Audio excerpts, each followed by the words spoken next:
Alright, wonderful people, welcome back to this wonderful channel where we'll bring you back-to-back update and information as the hot.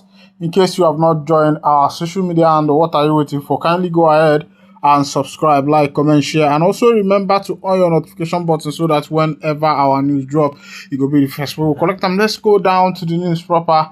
The Nigerian separatist leader Nnamdi Kanu, the leader of the indigenous people of Biafra, has sacked the lawyer representing him at his trial and announced he will be representing himself from now on.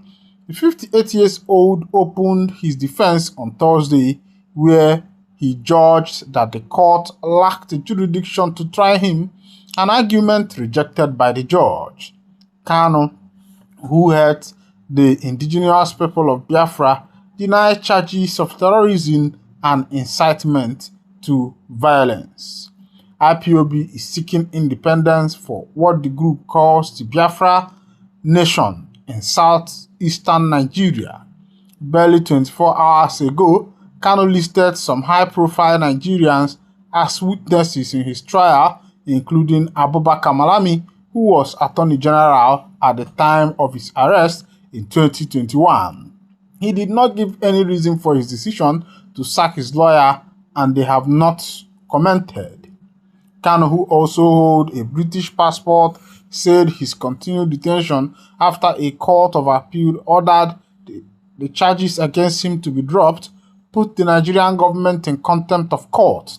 The charges were later reinstated by the Supreme Court. The judge said this issue had already been addressed during preliminary hearings and ordered him to start his defense.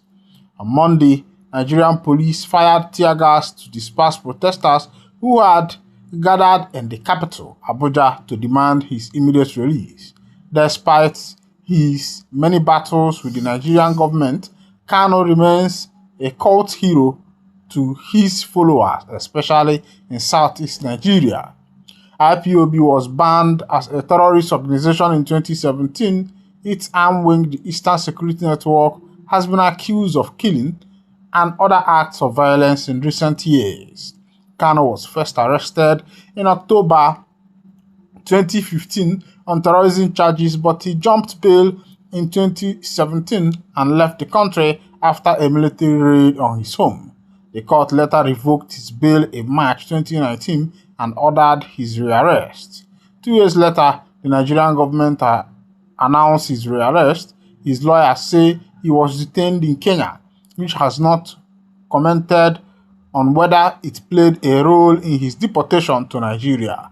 In 2022, an appeal court ordered that charges against him be dropped, but this was overturned by the Supreme Court the following year.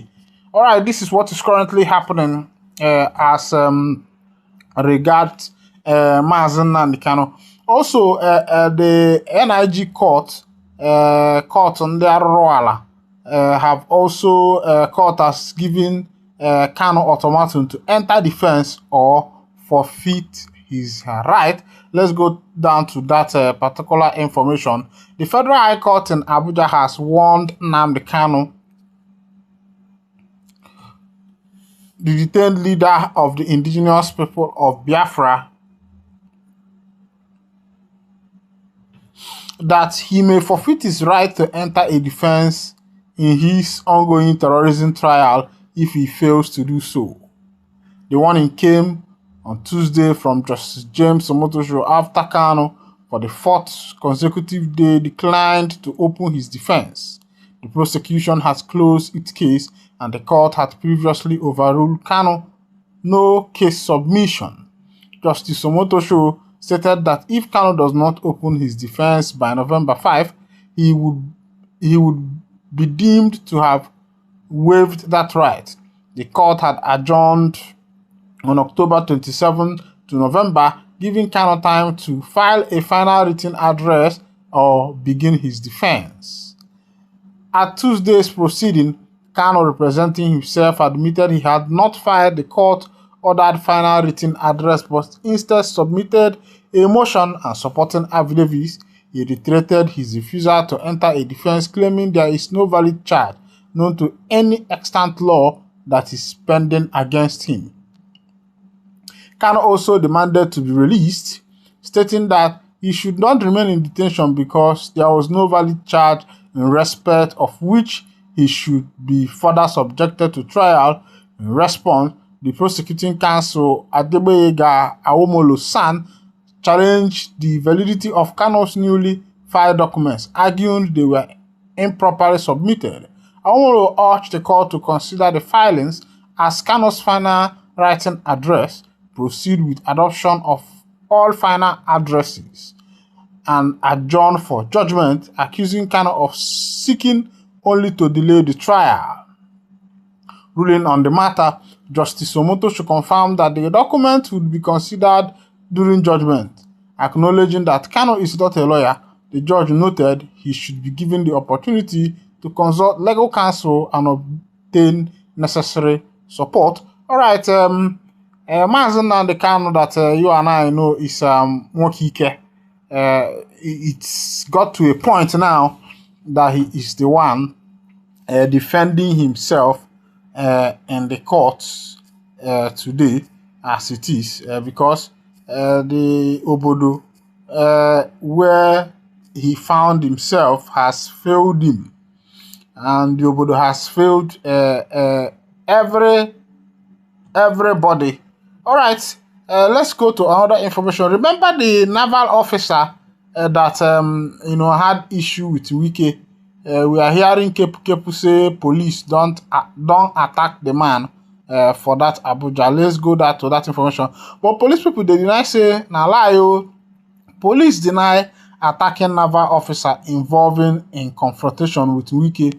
The Federal Capital Territory FCT Police Command has dismissed claims that his officer attacked Nnamdi Kanu, the naval officer recently involved in a public confrontation with FCT Minister Nyesom Wike at the site of a dispute land in Abuja.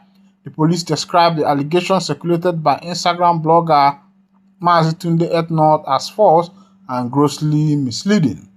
According to a statement issued on Monday by the FCT spokesperson, Josephine Ade, an incident occurred at about 6:50 p.m. on 16th November when a patrol team intercepted an ash-colored Toyota Camry with a concealed number plate and fully tinted windows. MS Ade, a police superintendent, said the officer approached the vehicle and politely requested the occupant's identity along with an explanation for the concealment. The police spokesperson added that the occupant, Mr. Yerima, refused to identify himself, made several calls, and rolled up his tinted windows, declining to engage with the police team. A few minutes later, 3 naval personnel arrived and identified the driver as their colleague, Mr. Yerima, a lieutenant. The police said the naval personnel also took pictures and recorded video before leaving the scene. Following this confirmation, the police team allowed the vehicle to proceed, said MS Ade. The patrol team then continued its operation peacefully and without any further incident. The command expressed surprise that the encounter was later framed online as an assassination attempt, describing the claim as malicious. The police urged residents to cooperate with security personnel during routine check and to refrain from spreading unverified information that could cause fear and tension.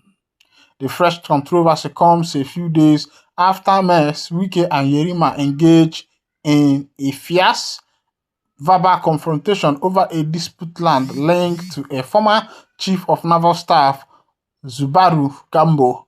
A video of the incident, which went viral, shows how Mr. Yerima, who led some soldiers guarding the site, denied Mr. Wike and his entourage access to the contested land situated in Gaduwa district of Abuja. All right. They say power jam power, power jam power, power jam power, power jam power, power jam power. All right. I know they carry my mouth to chook for the things where we say concern politician and the people where they